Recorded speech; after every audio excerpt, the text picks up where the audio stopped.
Hello everyone, welcome to the Memoji, and more importantly, welcome to the Daily Wire, where good writing goes to die. And today we'll specifically be covering Mr. Birchum, the new Daily Wire animated series. And let me just start off with saying, by God, the animation is awful. Like, I don't know how much money and time they put into this, but put it back in the fucking kitchen, it's not done yet. The lip sync isn't even properly done, like, what the fuck? And aside from this, we've got the exciting plot structure of what the fuck is happening. Like, I'm trying to identify the plots of this episode, and I genuinely can't identify what they are because, like, 3 things have been set up and 0 of them have been followed through on. But let me back up for a second. What's the Daily Wire? The Daily Wire is a right-wing media source. American right-wing, worth noting. It even features great stars like Ben Shapiro and other right-wing people. I don't know what Daily Wire contains. Point being, Daily Wire is a right-wing media source where they do TV and movies and other stuff, I'm sure. And recently, I think their first animated show, if not one of their first, called Mr. Birchum. It's about a teacher, and I can't really identify much past that. Which leads me into the main point of this video.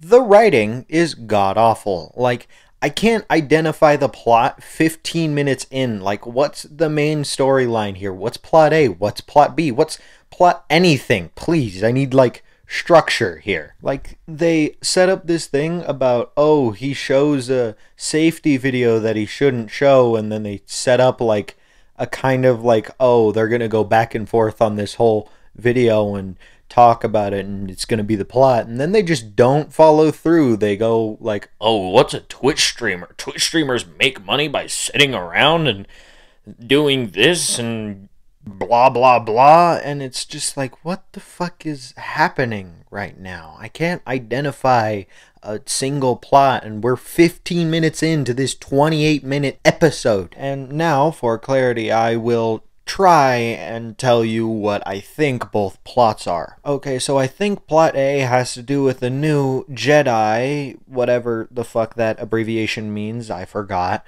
and Mr. Birchum beefing and him trying to get him on something. It doesn't work because Mr. Birchum is a real right-wing man who teaches them how to live in the real world with his donkey system or whatever the fuck. And the other guy is a dumb woke leftist, grr. And then plot B is daughter and mother sell house together, but only daughter is cool because she like father and mother is dumb and whatever. I don't know. Both plots are so stupid, and they get like, I think, 2 or 3 scenes total dedicated to each, so you can't really identify the plot, and then the rest is just like a bunch of nothing. I mean, at least there's a payoff to the whole weird interruption about the son not being a real, I don't know, worker or whatever, because he's like, that won't get you. Mr. Birchum was like, that won't get you women, it's not a real sport, and then at the end of the episode, boom, shakalaka, it gets him a woman, and then he's like, still not a real sport. I guess that's setup and payoff. It doesn't mean this show is in the slightest good. Okay, look, I'm not gonna watch more of this poor man's Family Guy. If I want to watch Family Guy, I'm gonna watch Family Guy. So I'm just gonna pass this to one of the other members. And offer us free food and booze. I call upon you, Meal Team 6, to join me once again in binging ourselves into a patriotic food coma. Okay. Hello, I'm Jack from the Memoji, and I'm the guy who does all the Velma reviews. So let's really kick this shit into gear. With so much drama in the RNC, it's kinda hard to be the face of the GOP. Literally has the same animation as these guys, and these guys are sponsored by the Lincoln Project, so it's a bit odd to see both of these fuckers, both of the sides of the aisle, using the same animators, but that's okay. So the Daily Wire thinks that people only have 4 fingers, or 3 fingers and a thumb for you fucking Nazis out there. Welcome to Mr. Birchum episode 2, in which there's going to be a bunch of military-aged men doing military things on Veterans Day, But the military things are really just dad things, and they may as well be playing Risk. Just Desserts. Literally, one of the stops is a new bakery called Just Desserts. So Velma screams, "Ah, she has no brains!" Then the girls take that as an insult. Velma says, "I'm not dissing her, she actually has no brains." So far, I've experienced the humor of Velma, but the complete opposite wing of the spectrum. Look, I know a lot of you might prefer the right wing over the left wing when you watch our videos, especially because you hate Velma so much. But if you think this is good, then you clearly don't like Velma, you just don't like the politics in it. Which, to be fair, I don't like the politics in it either, but this show is just as bad. School is so boring and Filled with morons, I know. But you still have to go and learn multiplication, geography, and that you're a racist. I wish I had my mic unmuted. I literally just predicted that, but that's okay. That's okay. Of course it's gonna be about critical fucking race theory. Fuck's sake. Oh. He started. You keep my wife's name out of your damn mouth. Will Smith. On another note, these voice actors are not very good. Sailors, anchors away. And by tonight, we better all away an extra 15 pounds. Hoorah! Pam, I found some. Oh, I wasn't even trying to pause on the gay teacher, but there's a gay teacher. Of course, man. See, this show is going to have the same amount of political messaging as Velma Season 1, but it's just going to be the other side of the political aisle. That doesn't make it any better. They're both cuck-strong. At least this show isn't destroying beloved characters, because no one will love these characters. Some really great school uniform options. They'll completely neutralize everyone's presentation to avoid misgendering.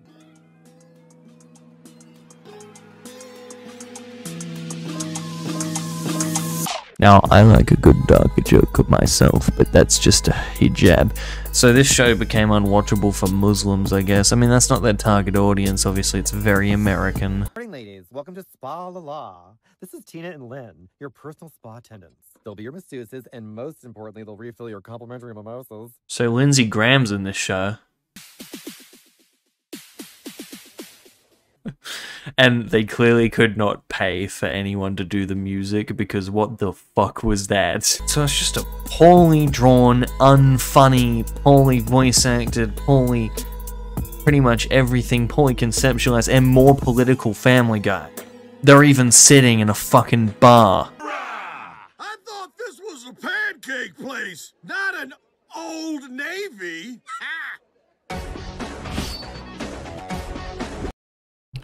So now it's Navy versus Army stereotypes, which, again, if I do remember, yeah, I could have sworn this gives off tough trio energies. The tough guy trio energies from that episode. I don't know, I could be wrong. Down those drinks. We've got to stay a step ahead of them.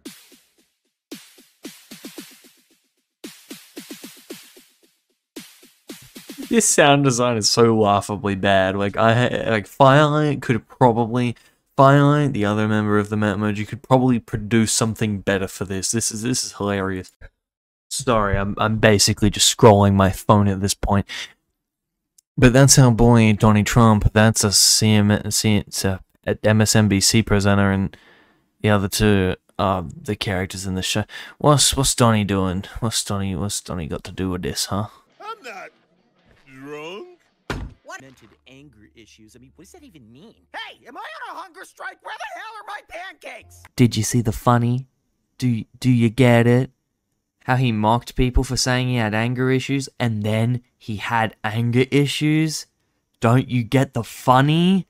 This is the funny? Laugh, please? That's crazy.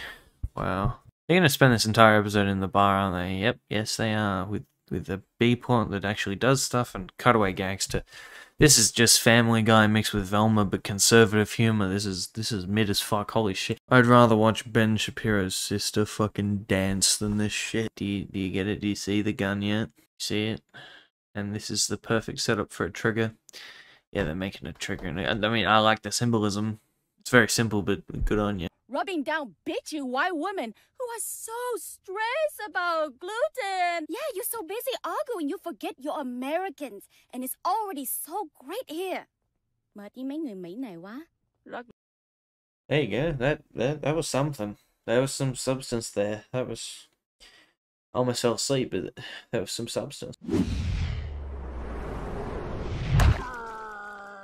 What a manly food fight. Birchum. Sorry, fellas. Busy night. We only have one table left. What do you say you all join me to hoist a few for the red, white, and blue? Well, all right. First round's on me. You do know the drinks are free. Hell yeah! That's why I offered.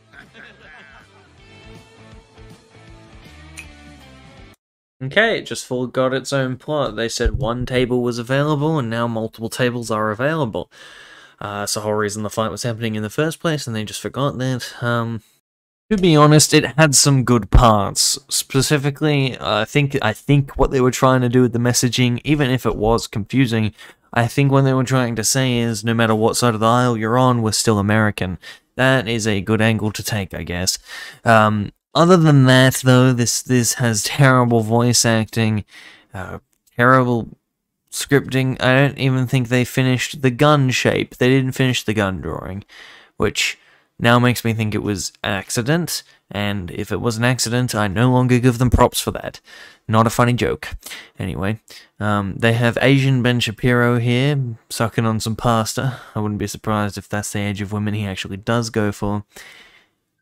And overall, after watching this episode, I've come to the conclusion that it is a boring Family Guy formula with a Velma conservative humor. Okay, don't watch it. Save yourself as many hours as you can. And we'll see you in the next one. Goodbye.